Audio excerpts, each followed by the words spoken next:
Saudara-saudara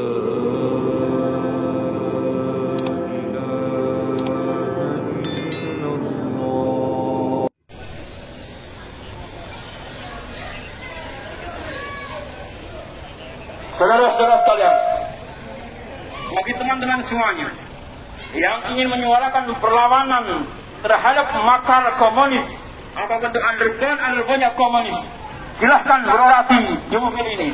Mobil ini terbuka untuk orasi perlawanan terhadap komunis, karena semuanya yang hadir di sini pasti bukanlah komunis, karena yang hadir di sini adalah badan pokok perlawanan terhadap komunis. Baik itu bapak-bapak polisi, ibu-ibu polisi, bapak TNI, saya yakin sepakat semuanya bahwa komunis harus hilang.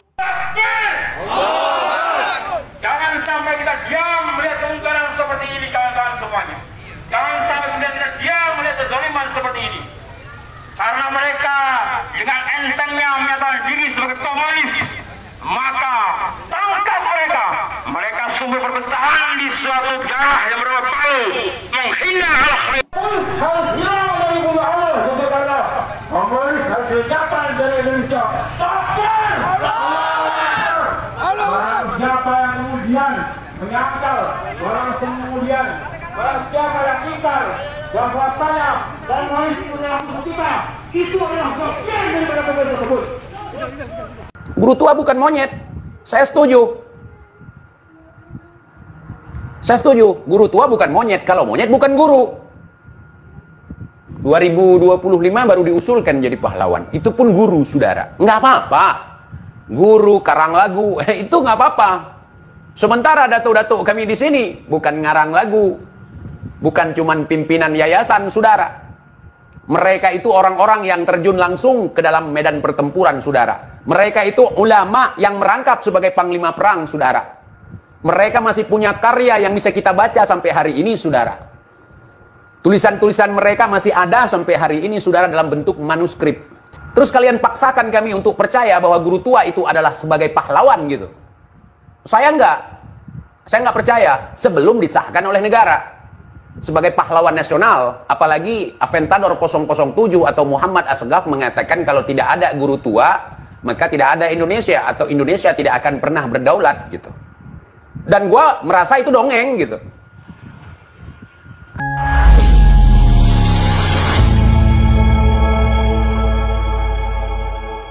Sebenarnya malam ini saya ingin bercanda ria dengan kalian semua. Tetapi ada sesuatu yang viral beberapa waktu yang lalu yang mungkin teman-teman sempat merequest kepada saya untuk membahas terkait guru tua yang ternyata bukan monyet, saudara. Dan ini sudah rame, sudah digembar-gemborkan, mau diselesaikan dengan adat, mau diselesaikan dengan membawa orang yang mengatakan guru tua itu atau Habib Idrus Al-Jufri atau HIS, saudara. Nah, seperti teman-teman ketahui bahwa selama ini ada permasalahan yang seperti itu sehingga si Rizik pura-pura ngamuk, pura-pura marah sampai ingin berperang ya. Kalau tanggapan TJ gimana gitu? TJ biasa aja. Gak ada hal yang penting pun, gak ada hal yang ngurusin pun. Gak ada yang perlu diribetkan. Toh guru tua itu kan bukan monyet. Yang bilang orang bersorban, kera bersorban, itu bukan kita. Ulama dekat dengan pejabat tidak apa-apa, nggak apa-apa, tapi untuk menasihati mereka, untuk memberikan petunjuk kepada mereka, untuk nasihatin mereka, jelaskan yang hak itu apa, yang batil itu apa. Bukan dekat sama pejabat untuk cari dunia, untuk jualan agama. Itu namanya kera bersorban. Kalau ada ulama kayak gitu panggil kiai monyet, guru monyet, Ada Habib begitu, Habib monyet.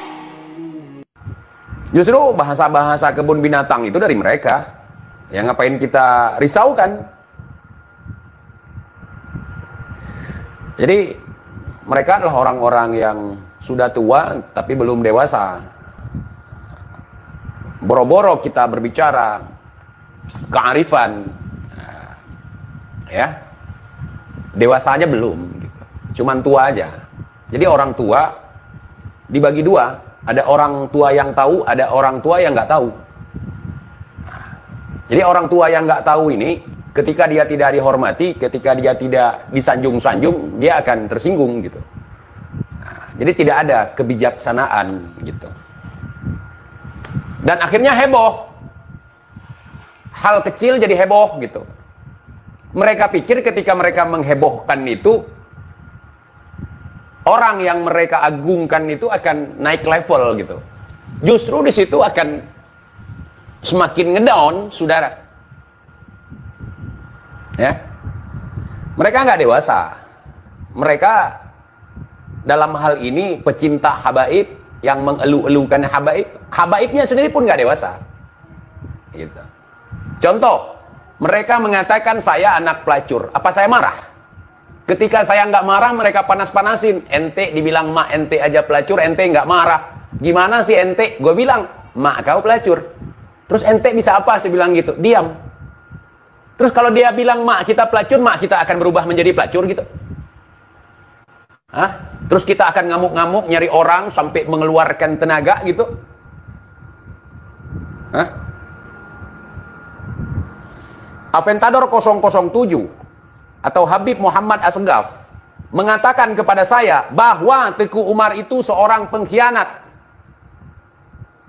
Pengkhianat itu lebih sakit daripada monyet. Seorang pahlawan yang diakui sebagai pahlawan nasional, yang diakui sebagai pahlawan di Aceh, yang diakui sebagai ahli strategi di Aceh, yang diakui sebagai seorang pemberani di Aceh, yang diburu mati-matian oleh Belanda hingga beliau tertembak. Yang kampungnya dibakar dikatakan sebagai pengkhianat. Itu nama beliau sudah diabadikan oleh negara sebagai pahlawan nasional. Apakah saya marah? Tidak. Apa yang saya harus lakukan ketika dibilang begitu? Saya harus kasih paham. Saya harus kasih pengertian. Itu yang disebut dengan kedewasaan. Itu yang disebut dengan kebijaksanaan. Ada permusyawaratannya. Supaya mencapai keadilan, saudara. Jadi nggak semata-mata kepung dia, pukuli dia, persekusi dia, penjara dia. Oh, tidak bagi saya. Orang-orang yang telah menghina saya, menghina leluhur saya, menghina keluarga saya, bahkan mereka menghina Nabi saya, apakah saya marah? Kalaupun mereka menghina Nabi kita, kita harus bantah. Orang yang mengolok-ngolokkan, suka mengolok-ngolokkan, diolok-olokkan kok marah? Iya, ya sudah, guru tua bukan monyet. Ketika kalian ngamuk-ngamuk, ya, guru tua dibilang monyet, dalam hal ini Gus Fuad Pleret, semakin lucu. Seolah-olah kalian ragu bahwa orang yang kalian agung-agungkan itu monyet, bukan ya? Bukan monyet, kita harus marah gitu. Jadi kami ini ketika melihat hal ini ricuh, hal ini jadi rame, hal ini dibawa kemana-mana, kemudian ada pertunjukan setiap hari, bawa-bawa celurit, bawa-bawa golok, buat surat pernyataan, kecaman, kutukan, lucu. Terus kalau bukan monyet siapa? Manusia. Guru tua bukan monyet. Saya setuju. Saya setuju. Guru tua bukan monyet. Kalau monyet bukan guru. Bukan. Nah, ketika Gus Fuad mengatakan guru tua itu sebagai monyet, gitu ya, secara tidak langsung memang. Kalau seandainya guru tua itu kakek saya, datuk saya nggak marah. Kenapa? Kenapa kamu nggak marah, TJ? Itu kan datuk lu dihina. Ya karena saya tahu cara mengkondisikan diri saat kita sedang dihina, saat datuk kita dihina, saat keluarga kita dihina. Kita nggak perlu marah-marah. kita kasih paham, kita kasih pengertian, bukan ngamuk-ngamuk, bukan dengan emosi, saudara. Saya dibilang PKI, cucu PKI, berarti kakek saya PKI dong. Apa saya marah? Malah saya akui lagi, iya saya PKI. Pedagang kopi Indonesia sama petani kopi Indonesia, saya bilang saya plesetkan. Jadi kurang dewasa begitu, saudara. Ini saya kasih edukasi ya, untuk sahabat TJ tentunya, untuk para mukibin ya, nggak mungkin mereka bisa menyerap. Jadi tradisi ketimuran kita, tradisi bijaksana, tradisi musyawarah itu seakan-akan udah nggak ada di Nusantara, saudara. Kalau kita mencari-cari pertunjukan yang sifatnya adalah penghinaan terhadap Rasulullah, terhadap Allah, bahkan terhadap akidah kita, terhadap syariat kita, banyak sekali. Tapi apakah kita marah dengan hal itu? Kita nggak suka ketika ada orang yang ingin mencoba-coba untuk menistakan Rasulullah, menistakan Allah, menistakan ajaran agama Allah. Tidak dengan cara ngamuk-ngamuk. Nah, kita rendahkan si dia itu dengan cara profesional. Kita jadikan mereka itu sebagai kalau kita bilang badut, ya memang mereka badut gitu. Ya seperti itu. Nah, ketika guru tua ini dibilang monyet sama orang, terus reaksi bermacam bentuk emosional yang digembar-gemborkan gitu. Ya bukan monyet, guru tua bukan monyet. Apakah harus kita tulis setiap kita menyebutkan nama guru tua bukan monyet? Almarhum Al-Habib Idrus Al-Jufri, atau guru tua dalam kurung bukan monyet gitu. Kan nggak seperti itu, saudara. Nggak seperti itu. Nah, kalau saya nggak segan-segan siapapun. Nah, kalau memang saya mau katakan monyet, mau saya katakan lutung, saya nggak ada rem. Pertanyaan saya, kalau misalnya saya mengatakan seperti apa yang dikatakan oleh Gus Fuad, kira-kira kalian berani nggak mengecam saya, mengancam melaporkan, mengancam mengirim pasukan keputihan? Kalian berani nggak? Kalau saya mengatakan seperti yang dikatakan oleh Gus Fuad terhadap guru tua, sah. Saya punya rekaman Habib mengatakan bahwa Teguh Umar adalah pengkhianat. Sementara Teguh Umar itu adalah pahlawan nasional diakui oleh negara tanpa demo, tanpa ricuh, tanpa masalah. Gitu. Ya, saya simpan omongan Aventador 007. Gitu. Lah, kalau misalnya saya ingin kekanak-kanakan seperti kalian, seperti para habaib atau seperti para mukibin, saya bisa aja. Gitu. Saya bisa aja. Tapi saya tidak mau melakukan hal yang seperti itu gitu. Nah, terus kalian paksakan kami untuk percaya bahwa guru tua itu adalah sebagai pahlawan gitu. Saya nggak percaya sebelum disahkan oleh negara sebagai pahlawan nasional. Apalagi Aventador 007 atau Muhammad Asghaf mengatakan kalau tidak ada guru tua, maka tidak ada Indonesia, atau Indonesia tidak akan pernah berdaulat gitu. Dan gue merasa itu dongeng gitu. Nah, di saat seluruh Indonesia sudah berhasil ditaklukkan oleh Belanda, maka satu-satunya yang belum bisa ditaklukkan oleh Belanda daerah tempat tinggal saya, teman-teman. Nah, karena ketika pemimpin ditangkap di Aceh, ketika pemimpin ditangkap oleh Belanda di sini, maka kepemimpinan akan dipegang oleh orang lain, yakni kadhi negara. Begitu. Dan kedaulatan itu tidak bisa diambil oleh penjajah. Nah, makanya kita ribut sampai sekarang, sampai 2005 kemarin itu, sampai perang kan. Nah, karena sebagian orang menyerahkan kedaulatan kepada negara Republik Indonesia, saudara. Nah, saya justru ingin ada banyak habaib diusulkan sebagai pahlawan nasional, walaupun ketika diusulkan sering terpental, ditolak. Itu bukan kriminalisasi yang dilakukan oleh pemerintah, saudara.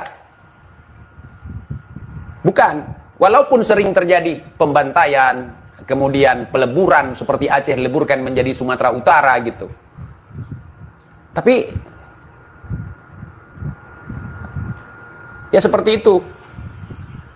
Saya pingin Habib ada yang jadi pahlawan, apalagi ada yang syahid sejarahnya, tapi bukan rekayasa, sejarah beneran gitu. Sejarah beneran gitu. Dia berperang di pertempuran ini, tanggal berapa, bulan berapa, tahun berapa, kemudian disahkan oleh negara sebagai pahlawan begitu. Nah, dan saya nggak keberatan kalau misalnya kalian mau kalian usulkan sebagai pahlawan gitu. Tapi harus dengan data yang real gitu.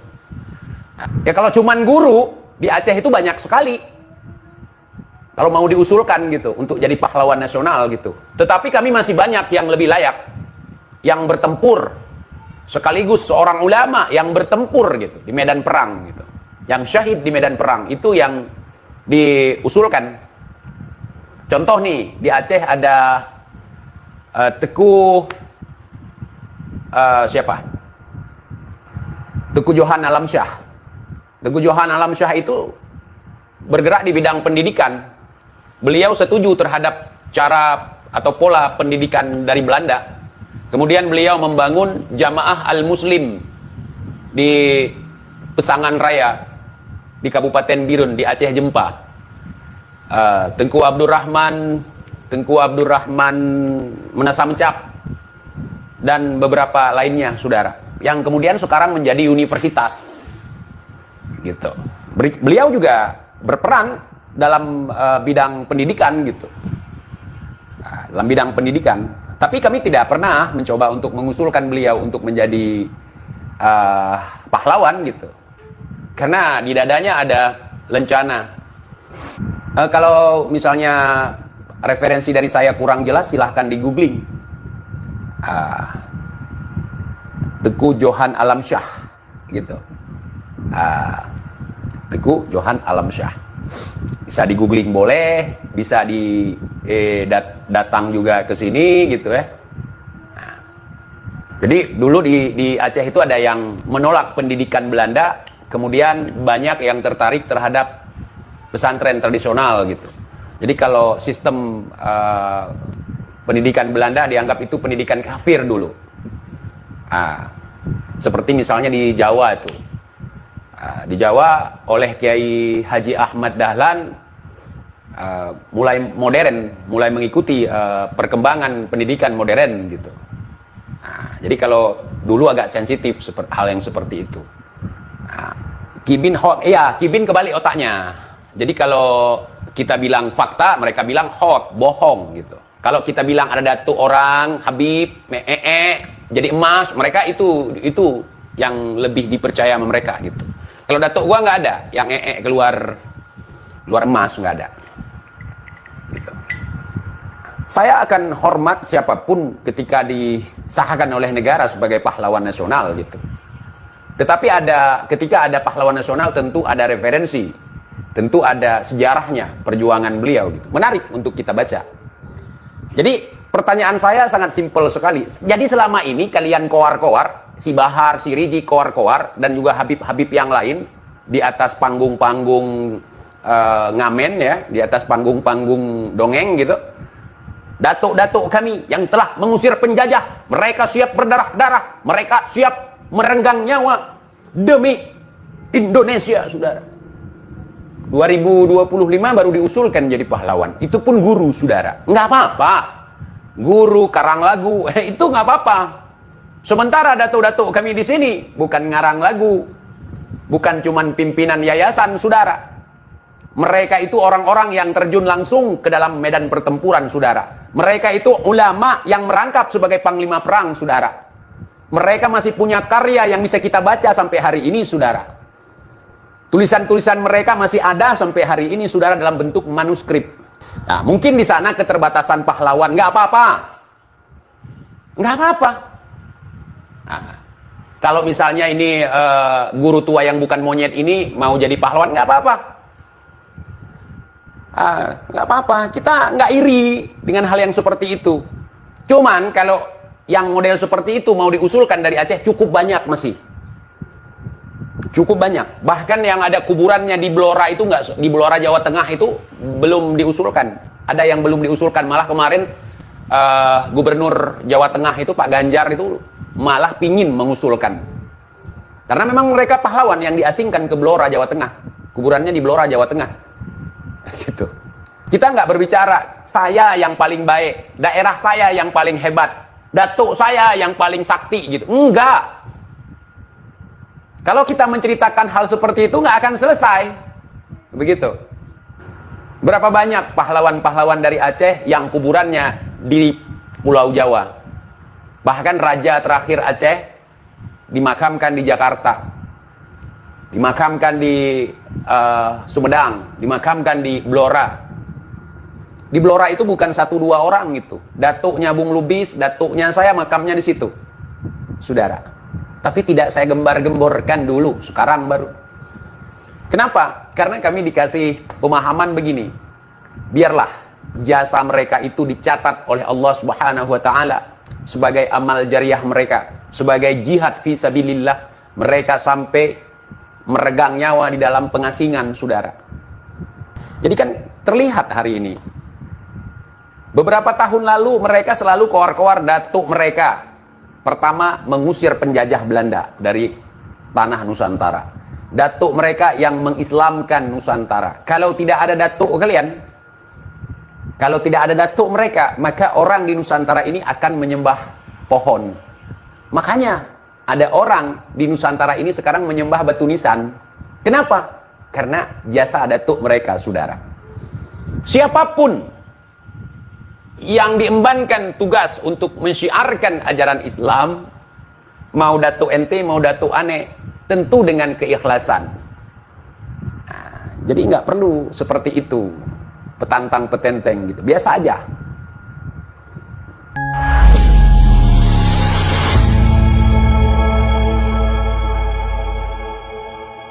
Itulah tadi suasana di depan kediaman Gus Fuad yang dikerumuni oleh massa FPI yang menuntut agar Gus Fuad ditangkap.